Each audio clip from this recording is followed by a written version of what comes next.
You're welcome to Ed Diet. Ed Diet stands for Eternal Diet. My name is Jerry Ndijafa, your host on this channel.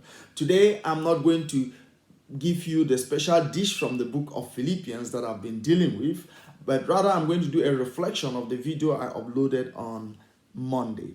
And the reason is because I traveled. If you watch that video, you'll see it's a video where I was giving a sermon sort of during an occasion, a very, very festive occasion. So I want to do a little bit of reflection on that. That is easier for me. You know what it means when you have a lot going on and then you travel, before you come back, your plate is full. And that is the same thing on me. My plate is really very, very full. I'm trying to catch up with a lot, especially the demands on me from school. I'm also a student. So I want to do that reflection, and it's going to be very important for you to follow that reflection. Now, you may ask, but I should have just rested and come back next week. I know some of you are that kind and gracious. That is true. I could just rest and come back next week, but YouTube has an algorithm that pushes videos, number one, to your subscribers, those who regularly watch in particular, and can also push your videos for others to see. And one of the things about the algorithm is if you skip several days without uploading a video, YouTube will just let your video lie there and not push it even to those who regularly watch you. But if you continue to upload, YouTube continue to think, oh yeah, you are relevant. So they push you at least to those who watch you. So I do not know all the other gymnastics about it, whether there is favoritism or no favoritism there, but I do know that that is a fact, because there are days I have stayed for maybe 4 or 5 days without uploading any video, and when I upload the video, it may take the next 24 hours for somebody to watch. Even those who are my regular active watchers, my subscribers who watch me, will not even receive an indication that I uploaded because I stayed. So that's why I just thought, okay, I'm going to bring this impromptu reflection, which doesn't need me to spend hours trying to prepare a sermon, prepare a lesson to bring and present. All right. So, and again, like I said, it's a reflection on the video I presented. If you didn't watch that video I uploaded on Monday, which has to do with the very first lesson that God taught us on what to teach children and how to teach children, you please go and watch that video. I'm also going to put the link at the end of this video for you to click there, go back and watch it.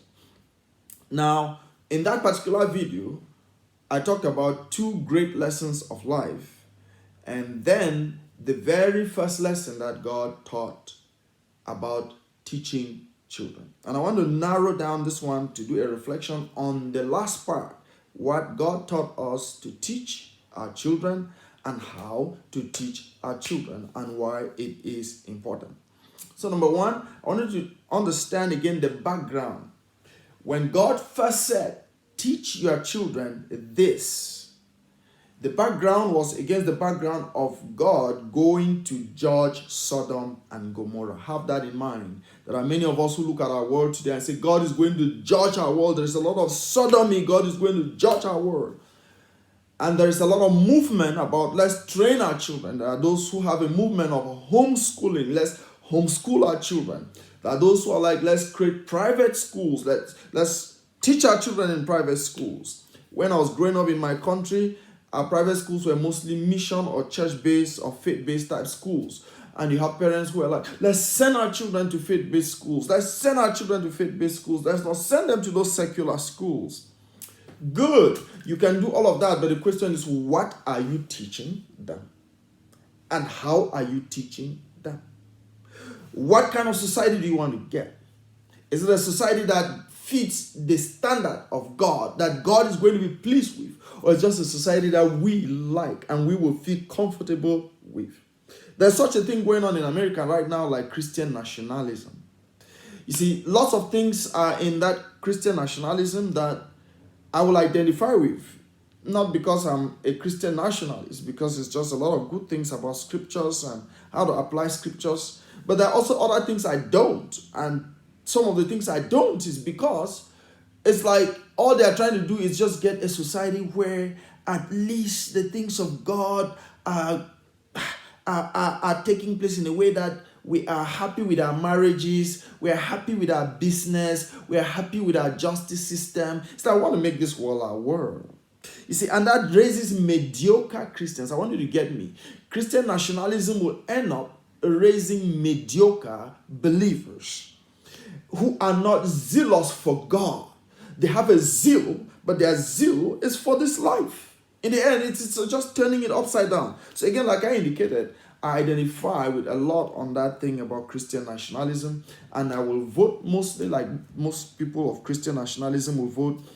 I will share a lot with them because if they are Christians, we are Christian brothers, but I do not acknowledge their zeal because there are lots of things in scriptures. Like I'm going to point this example that is not what is being highlighted by them, has never been highlighted by them, and they are, so whatever they're highlighting at the end of the day is just let's make society, this world, beautiful place to live in.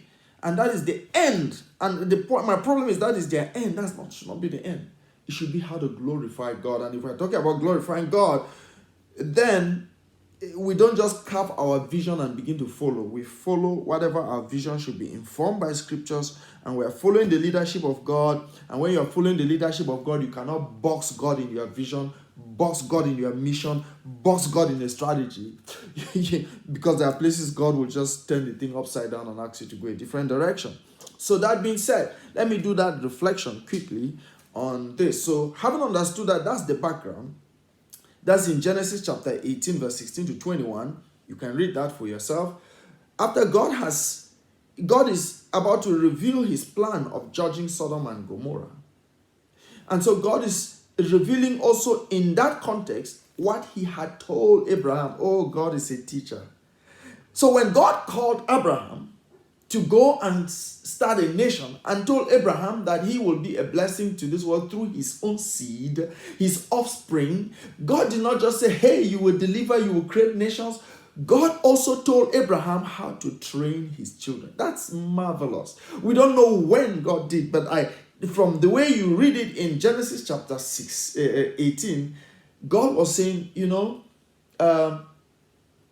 because I chose Abraham in order for him to raise his children in a unique way. And what is that unique way? To raise his children by commanding them to follow his example, to obey me, God, and to obey me in which way? In doing righteousness and justice. Both and righteousness, justice. There's a lot of unrighteousness. And what I'm saying is, if you look at Christian nationalism and some Christians and some great preachers so concerned about America, so concerned about their country, maybe you, wherever you're listening from Cameroon, so concerned about Cameroon, you are so concerned about righteousness. Are you concerned about justice? You must be concerned about both. And right at the very beginning, God reveals to us when he called Abraham, because he was going to make Abraham into a nation, he told Abraham what to teach. Teach them to do righteousness and justice. How do you teach them? By your example. Teach them to follow your example. How you are doing the righteousness, how you are doing the justice. Do you know about Abraham? If you do not, please go and read the book of Genesis. Begin especially from chapter 11 going forward. See the examples of Abraham. See how he is righteous. See how he is just. Read it and be informed. So let them follow. Teach them by your example. Next, command them to do it. That's the how. So the how is your example. Number two, you are commanding them. You are not begging them. You are not negotiating with your children. I'm not talking about abusing your children. Once you have the little children and they're growing, you say, this is good, this is right, this is nice, you're giving all the reasons, you must enforce it. Sit down, just like, it's training, right? Sit down here, now it's time to sit down. Now it's time to sleep, it's your sleep time, sleep. Now it's time to eat, you have to eat. So in the same way, you are enforcing, commanding what you have, you exemplify, what you teach to those children. Do justice. do justice. That's why children grow in a family, right? They have different personalities and all of that. And you are teaching the children how to relate with one another with respect, with love, with understanding, with being able to bear. And you are enforcing. Where you see signs of envy among your children, if you are a serious parent, you come against it forcefully. Where you see signs of pride, one child is trying to be proud and exploit the other, you come against it powerfully. You don't take it lightly, because that is how you want to put in the heart the thing of justice. You see those sins that are like cheating, tricking one another, playing games, hypocrisy. You don't take them lightly. You come against it powerfully. Now, that's not just within your family, but you are training them using family setting, and they are going to go out there in the world. They will relate with neighbors and friends. They will be in school. They are meeting people from different cultures, different races, different languages, different social backgrounds. You are ensuring that they know how to relate with them. Your teaching is helping them know how to relate with them. To relate with them without bias, to relate with them without prejudice, to relate with them with fairness, to relate with them living for their good. You are insisting on that. And you're making your children to know these are all people created by God in His image, like they are. And if they are Christians, you make them know what that means. So, God told Abraham that right at the beginning of calling Abraham. Then now he is saying he's going to judge Sodom and Gomorrah. And he's remembering that was the reason he raised Abraham. Because if Abraham is going to have nations and be a blessing, if nations come out of Abraham, that will be like Sodom and Gomorrah, they will be destroyed. Period. They will not be a blessing. And how to prevent a country, a nation, a people from becoming like Sodom and Gomorrah is by how you teach your children. By how Christians teach their children. Remember, God said Abraham was interceding. And as he was interceding, from verse number 22, he asked if there are 50 righteous men, if there are 40, if there are 30, and right down to 10. If God were to look at a nation and it doesn't have a good number of people that can intercede, it doesn't have a good number of people that God can use to be a light, well, it's just a matter of time. God can even give hundreds of years, but it's a matter of time. That nation, God is going to bring down. That kingdom, God is going to bring down. That power, God is going to bring down. That's what will happen. So, I want us to take this conclusion, which is also an explanation. When we see a lot of what we may call sodomy, a lot of sexual perversion in our society, and many preachers jump to God will judge this nation because of that.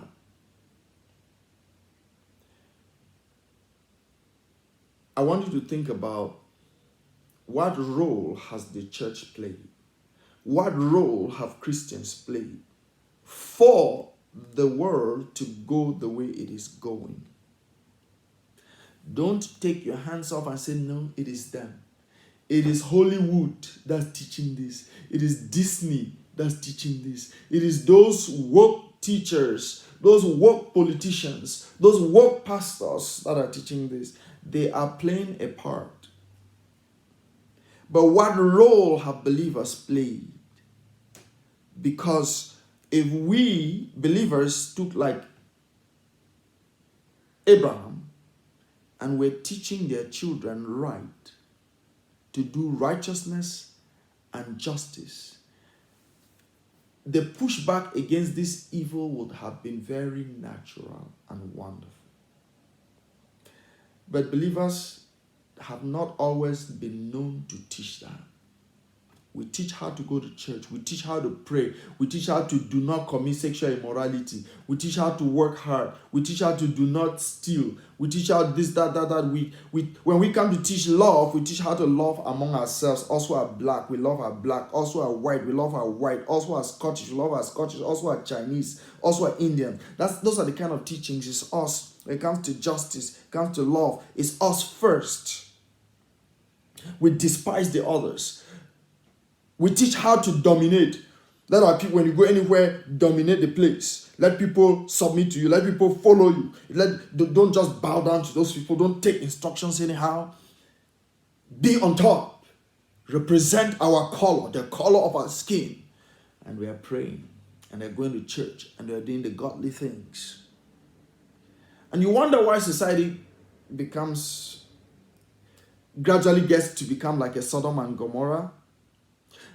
Do you know the connection? I'm going to show you the connection. Because you may be saying, what's the connection? What's the connection between sodomy and people doing their best and maybe just failing in this and failing in that? What's the connection? I'm going to show you the connection, right? But before I show you the connection, while I'm pointing us to the church is because when you go back, the church will not have been a part of colonizing Africa. If their parents had taught them, who were Christians, this justice and righteousness. In the colonization of Africa, there were lots of churches that partnered with those wicked governments to go and subdue the mind of Africans to honor those nations. A typical example is South Africa. What majority of the missionaries in those days did in South Africa is horribly disgraceful to the name of God. Yet they sang the great hymns. They preached the great gospel. They went to church. They and their families live a decent life. They work hard in the field. They make the money. And so, again, the church will not have been a part, one way or the other, of the colonization of Africa. The church will not have been a part, one way or the other, of the enslavement of blacks, of promoting racism and segregation and championing it. The church will not have been a part of that. But guess what? The Bible Belt of America is down south. They were the ones who were championing it. The place where you least see churches of people mix, black and white, and all people mix, where it doesn't matter who the pastor is, whether the pastor is black or the pastor is white or the pastor is Chinese or the pastor is Indian. Where you least see that, and you should not even expect to see that, is in the southern states of America, predominantly made of churches, evangelical churches, reformed theological churches. That's where you see most of that. And so what were they teaching their children that resulted into all of this evil? Resulted into all the injustice that followed racism, segregation, discrimination, Jim Crow. Why is it that it's someone like Martin Luther that had to rise and lay down his life as a champion? I know others rose for unity of blacks and whites, for respect of blacks and whites. You had other whites who rose to fight for the end to slavery and to segregation, but their approach was get the blacks back to Africa. Blacks cannot live with us here. It is an us thing. It's our land. It's our people. But they were Christians. That's not justice. That is injustice. And when somebody like Martin Luther rose up and was fighting together with his people in the name of our Lord, you had many churches sit back and condemn and criticize. So how is that connected? Let me take us to Romans chapter 1. I want you to see how Romans chapter 1 reveals that to us, how it is connected. Verse number 18, it begins, "For the wrath of God is revealed from heaven against all ungodliness and unrighteousness of men, who by their unrighteousness suppress the truth. For what can be known about God is plain to them, because God has shown it to them. For his invisible attributes, namely his eternal power and divine nature, have been clearly perceived ever since the creation of the world in the things that have been made, so they are without excuse. For although they knew God, they did not honor him as God or give thanks to him, but they became futile in their thinking, and their foolish hearts were darkened. Claiming to be wise, they became fools, and exchanged the glory of the immortal God for images resembling mortal man and birds and animals and reptiles. Verse number 24. Therefore, conclusion. Therefore, God gave them up. Verse number 18 spoke about the wrath of God revealed. I said, what is that wrath? Fire and brimstone? No. It comes to explain what is the wrath. When God is revealing his wrath, he begins by giving up the people. He is giving them up. So, but right before there, what happened to those people? They tend to adore material things in the place of God. Lots of the things named, like birds that they worship and so on, will fit their agricultural context and culture. We live in more than an agricultural context. There's agriculture, there's technology, there's all kinds of industrial elements of the industrial civilization. We now have computer. We are now living in probably a digital civilization and all of that. We have all kinds of things.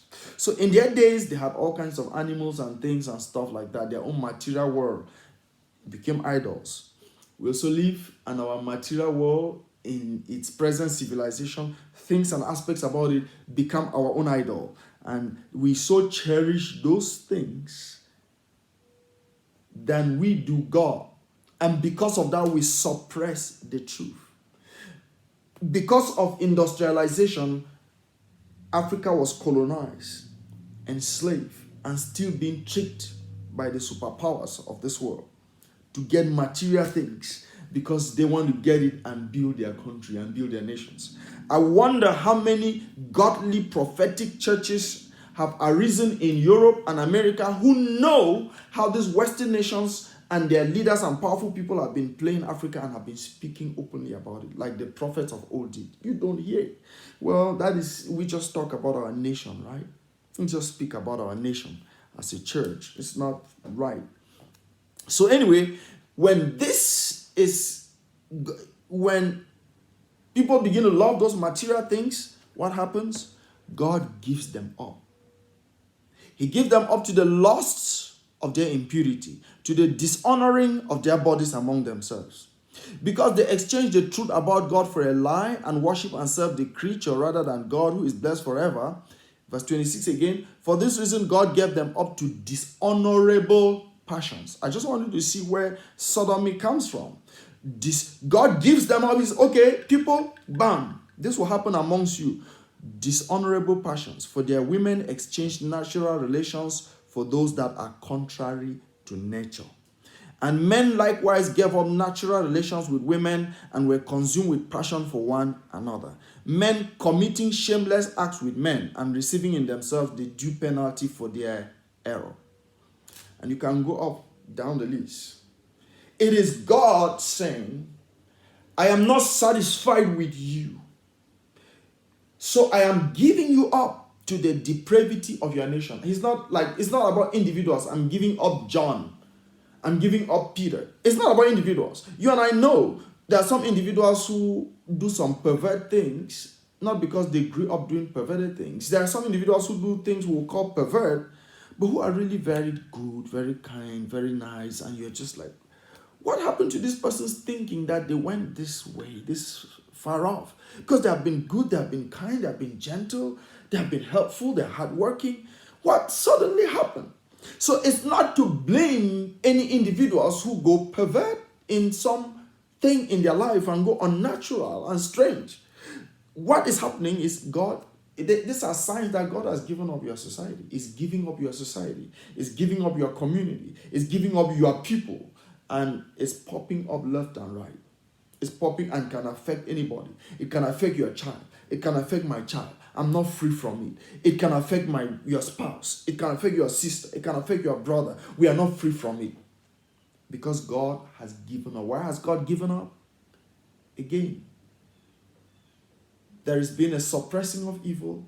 There has been a worship of all kinds of other things, material things are not God, and He's giving up. So, and then you begin to see those things. So what am I saying? Come back. Why do we see all of what we see? If children were properly trained, they will not grow and suppress certain truth. Suppress truth about who human beings are. Classify human beings as some are white and some are black, some are of the better race, some are not, some are this and some are that. They will have walked with scriptures because of justice. But when they do those evils, suppressing those truths, upholding their own truth, upholding their own culture, wanting to stay in the name as tribes, as races, as classes, and yet they are Christians. The same people who God is expecting to hear them intercede and to pray, and God will bless the land. When they do that, it's because of the way they were trained, and God will give the people up. How can we reverse the situation? The way we train.